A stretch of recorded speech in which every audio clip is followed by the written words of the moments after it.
नमस्कार देसी food court Odisha cooking channel को आपण मानकु बहुत बहुत स्वागत। आज बनेबा नवरात्रि स्पेशल पाई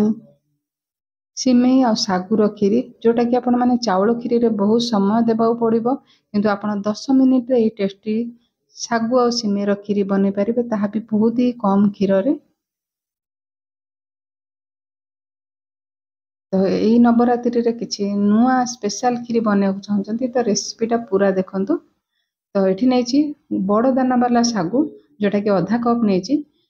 तो आपण पाखे जदि सरू सागु माने छोट सागु थी तो नहीं पारे किंतु बड़ सागुरे खीरीटा कले बहुत ही बढ़िया माने आखि की देखा सुंदर सहित खाइबा भी बहुत ही टेस्टी लगे। तो ये अधा कप सागु को भलसे 3-4 थर धोई नबा।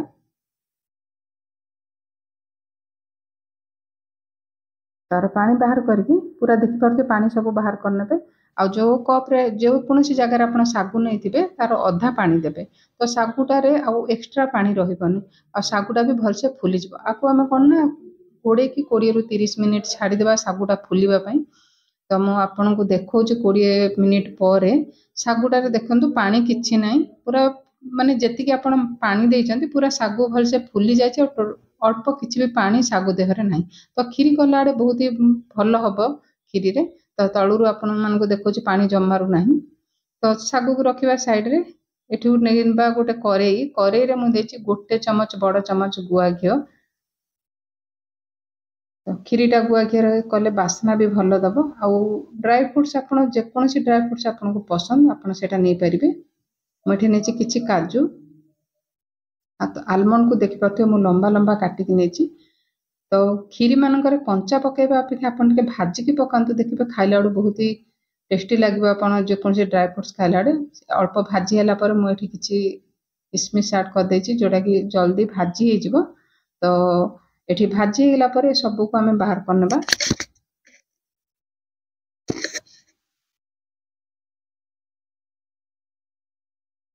तो ये बाकी जो घी रही से आम कौन करवा ना तो सिमेई को भाजी नबा ये जो आम रेगुलर सिमेई यूज कर सिमेई नहीं आपड़ जी खीरी बनबे से अनुसार सिमेई ने मुझे सिमेई नहीं 2/3 कप आ अधा कप नहीं मु सागु तो ये सिमेई को मीडियम हीट रे बेसी समय भाजबानी 1 मिनिट भाजबा जे कि सिमेईटा जल्दी भाजी हो तो बेसी सिमेई रो कलर चेंज करवानी तो देखिपे अल्प 1 मिनिट भाजिला जी कलर माने सिमेई भाजी है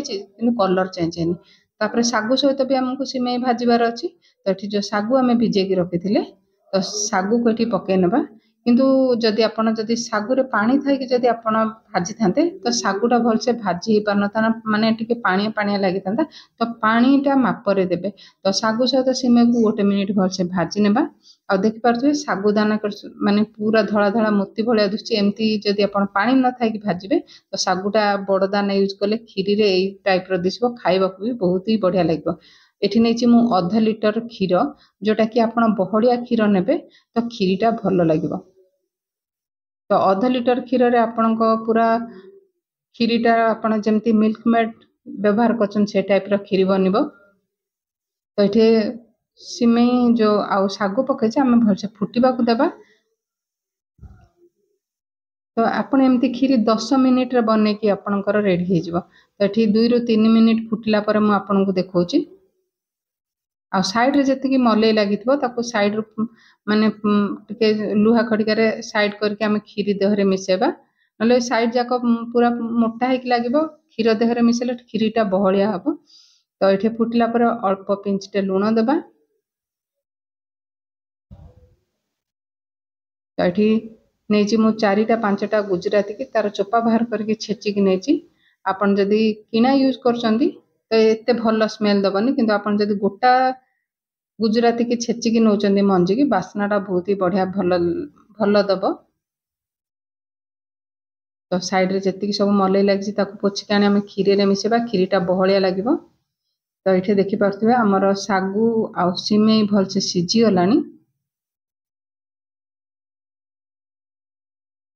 तो आपण जति मीठा खाइबे से अनुसार चीनी पकई पारिबे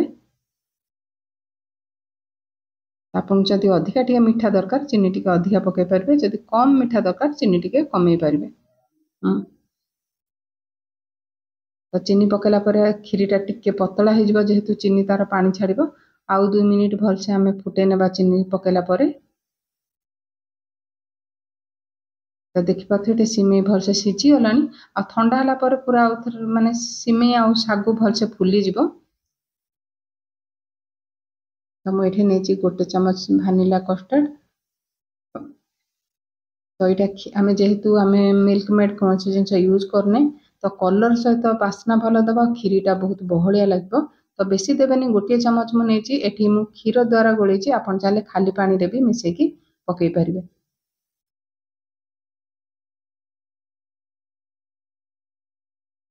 तो ये खीर प्राय हो आसला आम जो कस्टर्ड पाउडर गोलिक रखीचे ये पकई नवा। तो ये कस्टर्ड पाउडर पकेला पर देखिपारे आपड़ खीर कलर भी चेंज हो बहुत सुंदर कलर आसवा सहित खीरीटा बहुत बहलिया हो।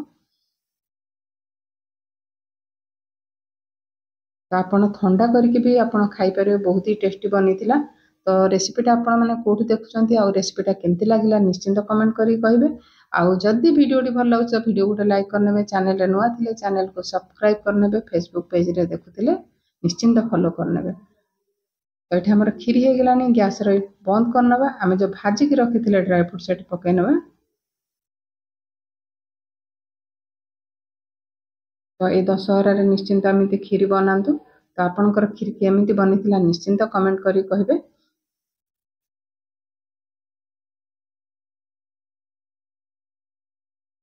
तो देखिए बहुत ही सुंदर दिशा सहित खाइबा भी बहुत ही टेस्टी होता।